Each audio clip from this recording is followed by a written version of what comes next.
Monsieur le ministre, c'est un honneur pour moi de prendre part à cette discussion en présence de ces personnalités. Je pense que je suis la plus jeune, j'ai 23 ans et je suis originaire de la ville de Bouaké.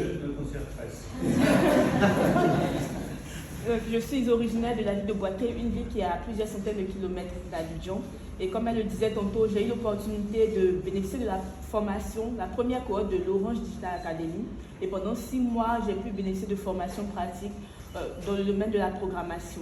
Et à peu près 1 an après cette formation-là, j'ai été élue Miss 2.0, qui est un concours qui vise à élire l'ambassadrice nationale du leadership féminin en Côte d'Ivoire. Et dans le cadre de ce concours-là, j'ai eu à présenter un projet qui me tient à cœur. J'ai constaté, étant dans le domaine de l'informatique, qu'il y a très peu de femmes qui sont représentées dans ce domaine-là. Et étant également originaire d'une ville du centre du pays, j'ai constaté également que les opportunités de formation, pour la plupart, étaient concentrées à Abidjan. Donc les jeunes femmes, les jeunes hommes qui sont dans ces autres villes-là n'ont pas toujours cette chance de bénéficier d'opportunités. La preuve en est que quand j'ai été sélectionnée pour l'Orange Digital Academy, j'ai eu la chance d'avoir des parents assez compréhensibles qui m'ont laissé venir à Abidjan pour bénéficier de cette formation. Mais d'autres amis n'ont pas cette chance-là.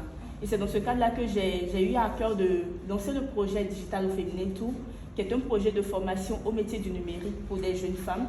Et lorsque j'ai présenté ce projet à l'Orange Digital Center, c'est avec grand plaisir qu'ils ont décidé de m'accompagner depuis août 2021. Donc à ce jour, c'est un peu plus de 500 jeunes femmes que nous avons formées dans 10 villes de la Côte d'Ivoire. La semaine dernière, nous étions même dans cette salle pour la 10e édition à Abidjan. Et c'est 60 jeunes femmes environ qui ont bénéficié de cette formation-là. Et nous avons essayé de lancer un sondage pour voir, parmi ces jeunes femmes que nous avons formées, combien ont pu tirer des opportunités de nos formations. Sur une centaine, un peu plus de 170 qui ont répondu à ce sondage pour l'instant, il y a environ 80% qui affirment avoir des opportunités grâce à ces 5 jours de formation que nous leur avons donnés. Et la vision sur le long terme, c'est de pouvoir faire des formations sur de longues semaines, voire des mois, les former vraiment de manière pratique sur des sujets clés, parce que pendant ces 5 jours, c'est un peu de l'initiation que nous faisons. Et nous voyons l'impact qu'il y a à travers ces 5 jours de formation. Donc nous nous disons, si nous avons plus de financement, plus d'opportunités pour les former sur plusieurs semaines, voire des mois, je pense qu'elles pourront vraiment représenter les femmes dans le domaine des technologies en Côte d'Ivoire et pourquoi pas un peu partout dans le monde. Bravo. Est-ce que vous considérez qu'il y a beaucoup d'obstacles justement dans l'accès des femmes au numérique? Oui, énormément. Est-ce qu'il y a des obstacles culturels, est-ce qu'il y a des obstacles sociaux? Oui. Il y a des obstacles, déjà des stéréotypes qui font croire que ce domaine est réservé qu'aux hommes et cela freine énormément de jeunes femmes. Également au niveau culturel, en Afrique, on sait tous que la place de la femme à l'école était vraiment sous-estimée jusqu'à il y a quelques années. Et il y a encore beaucoup d'efforts à faire à ce niveau-là pour montrer aux jeunes femmes que leur place est également à l'école, mais aussi dans les techs.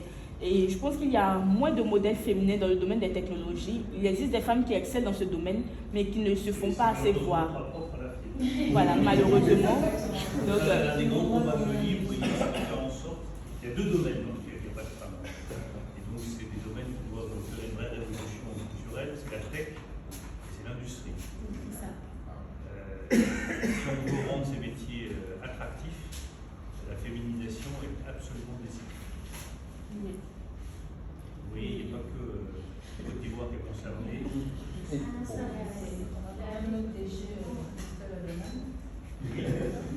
fait, c'est été donné par l'État.